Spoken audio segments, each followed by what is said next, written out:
Hey guys, this is John with Lumitec's Minute Expert, and today we're going to talk to you about drilling and screwing into fiberglass. Now, if you're like me, you've mounted a lot of stuff on your boat over the years and sometimes had mixed results. Well, today we're going to give you some tips that are going to help you mount like a pro. You get your new GPS or fish finder, you want to get it mounted on your boat and get on out there. So you pick up a drill and you start drilling, right? Well, not so fast. If you go into fiberglass with a regular twist drill, a number of things can happen.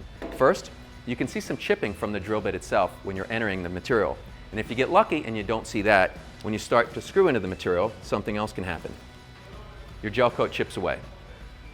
So we've all seen that. How do you get around it? Well, the first thing you want to do is start with a standard countersink bit. A countersink bit like this will give you a nice clean start to your hole, and it's a great way to precisely locate your hole. Because this is pointing on the tip, it's not going to wander around like a standard high-speed drill bit will. Now with that, you got a nice clean start to your hole, you've located it accurately, it's time to pick out the bit you're going to use to go through the material for your screw. But before we get into that, I want to talk about the mechanics of a screw. It's a lot more complex than a lot of people realize.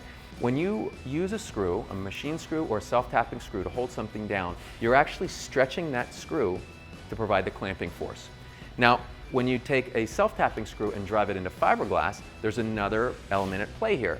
The friction is increasing as you drive this screw deeper. And so your torque increases with each turn. Now with each turn increasing the torque on your head, you still need to reach the point where you've clamped down on that material and started to stretch the screw.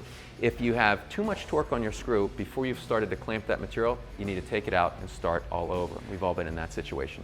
So what's the solution? Well, you need to look to size your drill bits very carefully with respect to the screw itself.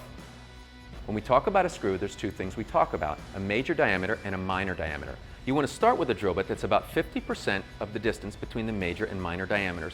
In doing this, what you're going to do is allow the screw the ability to displace that fiberglass material in the threads, and it will come into the center of the bore without binding up on the center of the shaft. I have a torque wrench, and we've drilled a hole that's the specified diameter for this screw going into hard or soft wood, and we'll see what happens. Now I'm driving it in here, and it goes in relatively easily at first, but you quickly see that the torque increases dramatically, and now it's going to either break the screw itself or torque out. And we've drilled some other holes, and we're going to try this again with a new screw and see what happens. So now we're going into the material. It's going in nicely. We're seeing a reading of a little over 10 inch-pounds for this screw, which is going to give us a nice load. Now we're all the way through the material, and now we can begin clamping down on that part that we're mounting. So again, thank you for watching Lumitec's Minute Expert, and remember, it's critically important when drilling and screwing into fiberglass to select the right bit size.